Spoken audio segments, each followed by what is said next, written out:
Hello, Moonbeams. Today in the Moonlit studio, we're painting a curious little bunny, reaching for just a bit of spring magic.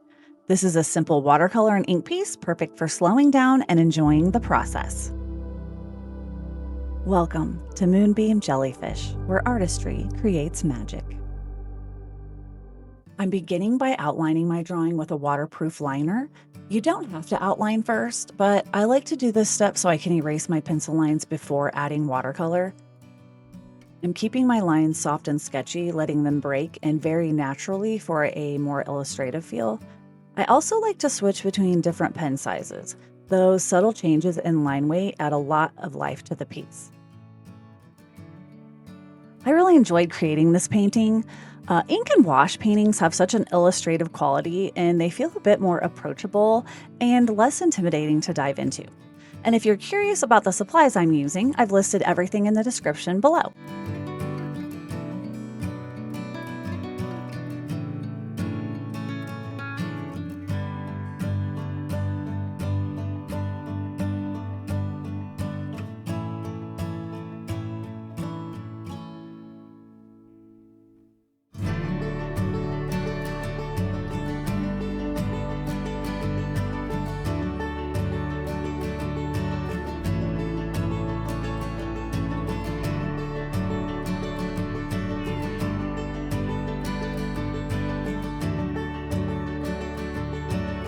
Once the outlines are finished, I gently erase the pencil lines before moving on. I like to use a knead eraser for this step. It's much softer on the paper and helps preserve the surface, which is especially important when working with watercolors. If you erase too harshly, it can disturb the texture a bit, and the paint won't flow as smoothly as you'd like. For the cute little bunny, I'm working wet on dry, laying down a soft wash first. Then while the paint is still wet, I drop in a slightly creamier mix to build gentle shadows. Feel free to make this your own. Adjust the colors, change the details, or even reimagine the scene entirely.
Each spring, something quietly magical appears.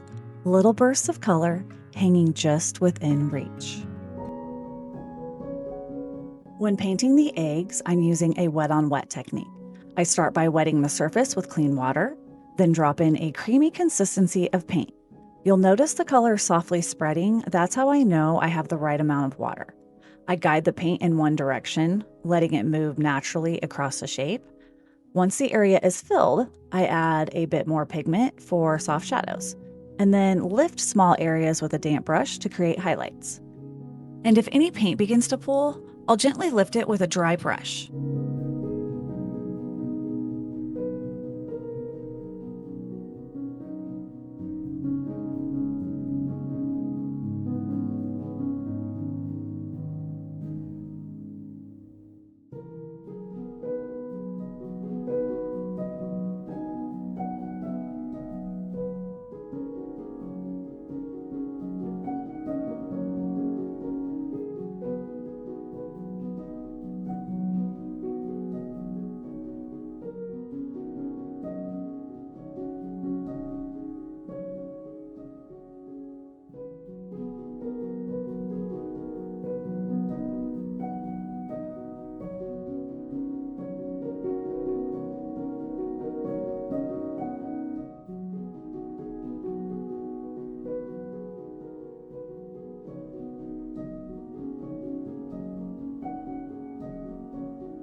So I'm going to leave that last egg for just a moment and let the purple one dry so the colors stay nice and clean and don't bleed into each other. And for the leaves, I'm using a creamy consistency to keep the color rich and controlled.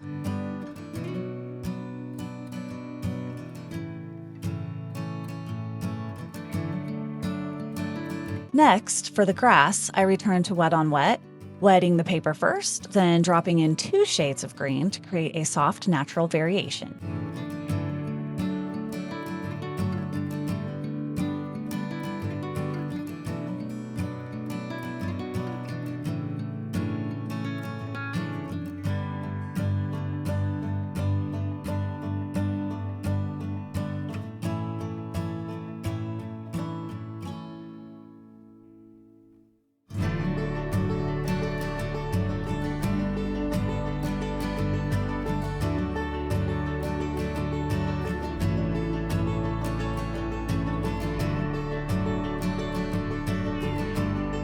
Now I'm just painting in that last egg using the same wet on wet technique.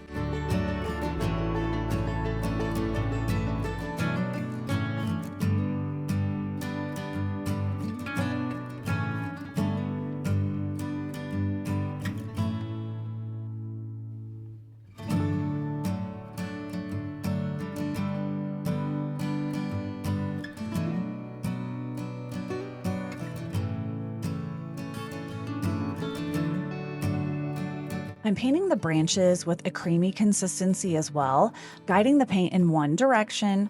And then once they're filled in, I deepen the underside slightly to suggest a shadow and add dimension.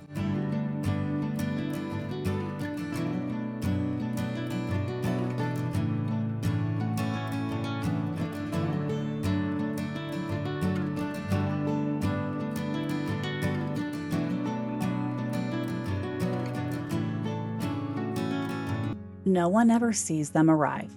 No footsteps, no sound. Just the quiet feeling that they were always meant to be there. Now for one of my favorite parts, adding details with Posca markers.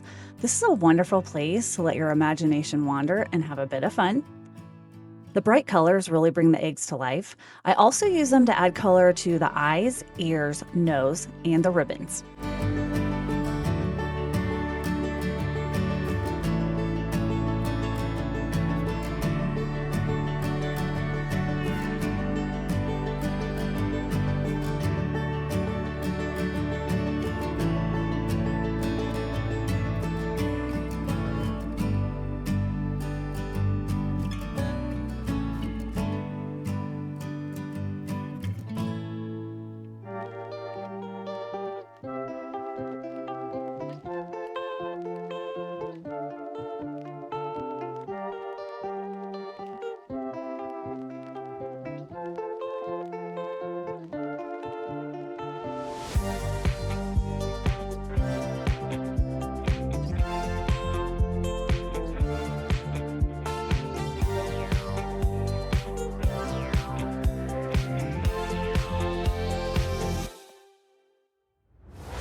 In order to add a bit more fur texture, I go back in with my liners using soft scribbly lines.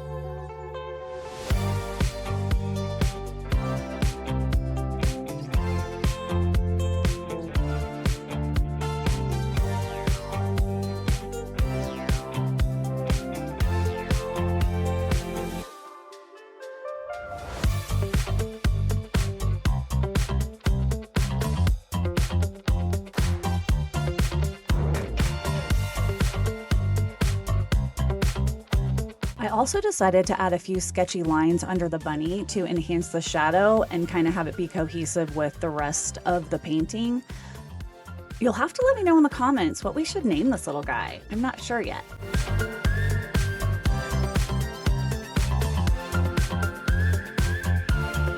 So next, I'm using a white Posca marker to add various highlights. And if you've been here before, I can't stress this enough. Always shake your markers with the lid on and avoid pressing too hard on the nib while working so you don't release too much paint all at once.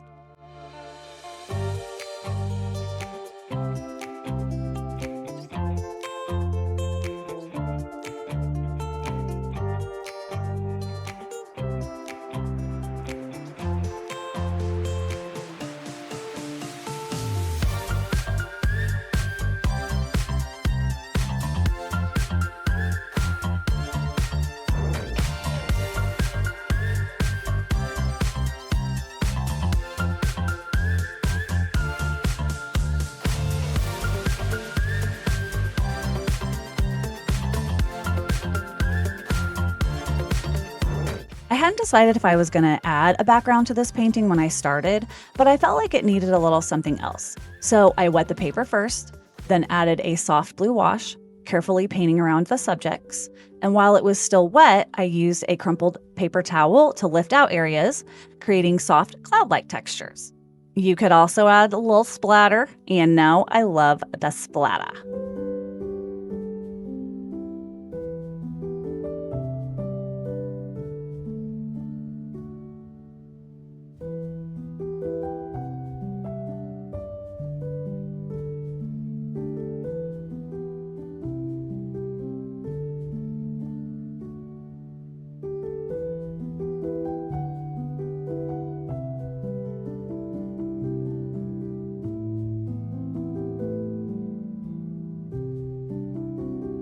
And below it all, a small bunny returns, year after year, reaching just a little higher each time.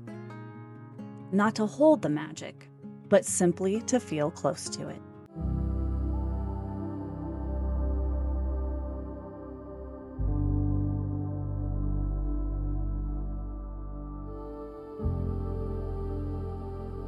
And that's a wrap on our Reaching for Spring Magic painting.